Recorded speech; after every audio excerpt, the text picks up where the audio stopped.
ઊંચી ભેખોડો ઉપર ઊંચો ઊંચો કોટ ઊભો છે અને એને ડાબે જમણે પડખે બે નદીઓ ચાલી જાય છે. કિલ્લાને વીંટી વળીને તરત જ્યાં બેય નદીઓ ભેળી થાય છે ત્યાં પહોળો પટ જામી પડે છે. નદીની ઉપરવાસથી આથમણા દિશાના આઘા આઘા ઝાડવા વચ્ચે રોજ જ્યારે રોંજીઓ રડતી હોય, કંકુડા ઢોળાતા હોય, માથે ચાંદો ને ચાંદરણું નીતરતા હોય, ત્યારે પણ કિલ્લો તો કોઈ ધૂંધળીમલ જેવો ધૂંધળા વર્ણનો અને એકલ વાયો જ પડીને ઊભો હોય છે. હજુ પણ એ ઊંચા ઊંચા કિલ્લાની દિવાલને ઘસીને નદીઓ ચાલી જાય છે. કિલ્લામાં નકશીદાર ગોખ કંડારાયેલા ને રાણીઓને નદીની ક્રીડા નિરખવા માટે જુક્તિદાર ઓરડા બંધાવેલા છે. હજુ એ એકવાર એ રવેશમાં ઊભા રહીને નદીના પટ ઉપર સમી સાંજની પનિયારીઓને નિરખીએ, ગરાસિયાના ઘોડા ખેલતા ભાળીએ, જુવાનોની કુસ્તી જોઈએ, ચારણોના છંદો અને કુમારિકાઓના વૃંદના રાસડા સાંભળીએ, ત્યારે કાળ 600 વર્ષ પાછો ખસી જાય અને એ વિલાસી રાજા રાણજીના હાસ્ય કલ્લોલ તથા રાણીઓના કરુણ રોણા કાને અથડાય છે. એ ગામ રાણપુર, એ બે નદીઓ સુખપાદર અને ગોમા, રાણજી ગોહિલે બંધાવેલો એ કિલ્લો, એ તે કિલ્લો કે ક્રીડા મહેલ. રાણજી વિલાસી હતો. કહે છે કે એને 84 રાણીઓ હતી. દિવસ રાત એ રણવાસમાં જ રહેતો. એને કનૈયો કહેતા. બ્રાહ્મણોના ભૂલાવ્યા એ રાજાને એવો નિયમ હતો કે કદી મુસલમાનનું મોં ન જોવું. એક દિવસ જૂનાગઢના દાતારની જાત્રા કરીને એક મેમણ ડોસી અને એનો દીકરો પાછા અમદાવાદ જતા હતા. રસ્તામાં મા દીકરો રાણપુરમાં રોકાયા. સવાર પડ્યું. રાજા પૂજા કરતો હતો તે વખતે નદીના બહોળા પટમાં એ ડોસીના બેટાની બાંગ સંભળાઈ. બ્રાહ્મણોએ રાજાજીને સમજાવ્યું કે આ યવનના અવાજથી પૂજા ભ્રષ્ટ બની. રાજાને કુમતી સૂજી. એ બાળકનો એણે શિરચ્છેદ કરાવ્યો. છોકરા વિનાની માતાએ અમદાવાદ જઈને ચોધાર આંસુએ મહંમદ શાહ બેગડા પાસે વાત કહી. મહંમદ શાહે પોતાની ફોજ રાણપુરનો નાશ કરવા મોકલી દીધી. રાણપુર સમાચાર પહોંચ્યા કે સેના ચાલી આવે છે, પરંતુ રાજાને કોણ કહેવા જાય? દુર્મતીઓ રાજા તો રણવાસમાં અહોરાત ગુલતાન કરે છે, બહારની દુનિયામાં ડોક્યું પણ કરતો નથી. સૌને બીક લાગે છે કે કહેવા જનાર જીવતો પાછો નહીં નીકળે. પછી તો એક ચારણે હિંમત કરી. અંદર જવાનો રસ્તો તો બંધ હતો, એટલે નદીની અંદર બરાબર ગોખની સામે ઊભા રહીને ચારણે અવાજ કર્યો કે એ બાપ રાણા, રાણા રમત્યું મેલ, કનારે ચડિયા કટક, ખતરી ચોપટ ખેલ, ગોહિલ કા લાગો ગળો. હે રાણા, હવે તો રમત છોડ.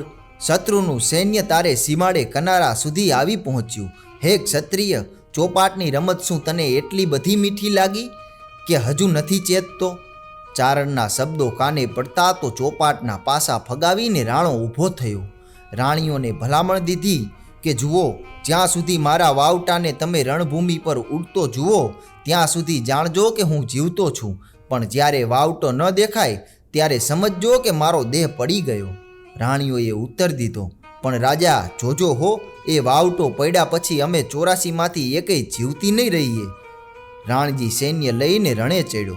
રાણપુરથી 3-4 ગાંવ આઘે મહંમદ શાહની ફોજ સાથે એની તરવારો અફડાઈ.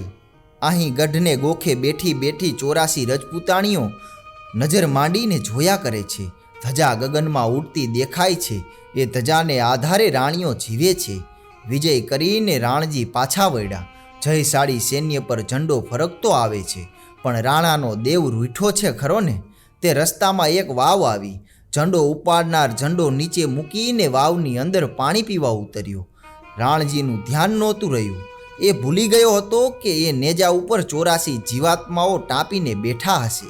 કિલ્લાના ગોખમાં બેસીને નેજા ઉપર મીટ માંડી રહેલી એ 84 ક્ષત્રિયાણીઓએ જાણ્યું કે પતાકા પડી અને રાણા કામ આવ્યા. હવે હમણાં મુસલમાનો આવી પહોંચશે. તમામ રાણીઓએ ધબોધબ ગઢના કૂવામાં પડીને પ્રાણ છોડ્યા. વિજયી રાણજી દોડતે ઘોડે રાજમહેલમાં આવ્યા. ત્યાં તો રાણીઓના શબથી કૂવો પૂરાયેલો દીઠો. એનો સંસાર એક પળમાં વેરાન બની ગયો. હવે જીવીને શું કરવું છે એમ વિચારીને એ પાછો વળ્યો.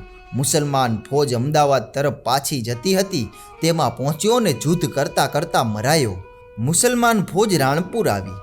કિલ્લો હાથ કર્યો. રાણી તો એક પણ જીવતી નહોતી. કુંવર મોખડાજીને લઈને એક દાસી રાણજીના ભાઈને ઘેર ઉમરાળા નાસી ગઈ. હજુ એ જાણે એ રાજમહેલના ખંડેરમાં 84 મુખોના કલકલ હાસ્ય ધ્વનિ ગાજે છે. સામ સામી તાળી દેતા એ સુંદર સુકોમળ હાથની ઘૂઘરી જડિત ચૂડલીઓ જાણે રણજણી રહે છે. ચોપાટના પાસા ફેંકાતા સંભળાય છે અને છેવટે ગુંજી રહ્યો છે એ નિર્ભય ચારણનો ઘોર અવાજ કે રાણા રમત્યું મેલ, કનારે ચડિયા કટક, ખતરી ચોપડ ખેલ, ગોહિલ કા લાગે ગળો. અને એ પહોળો કૂવો, 84 સુંદર પ્રેત શું રાત્રિએ ત્યાં હિબકા નહીં ભરતા હોય? આજ એ કિલ્લાની નદી તરફની આખી દિવાલ મોજૂદ છે. અંદરના ભાગમાંથી ધોબી લોકો છીપરા કરવા માટે સુંદર લાંબા પથ્થરો ઉપાડી જાય છે.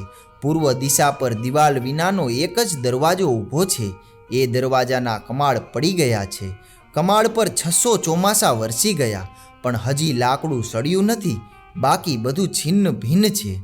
કહેવાય છે કે આ કિલ્લો રાણજીએ નહીં પણ કોઈ મુસલમાન સુબાએ બંધાવ્યો છે અને રાણાનો કોટ નદીને સામે કાંઠે સ્ટેશનની પાસે હતો. ત્યાં જે કોઈ ખંડેરો દેખાય છે તે રાણાના કોટના છે.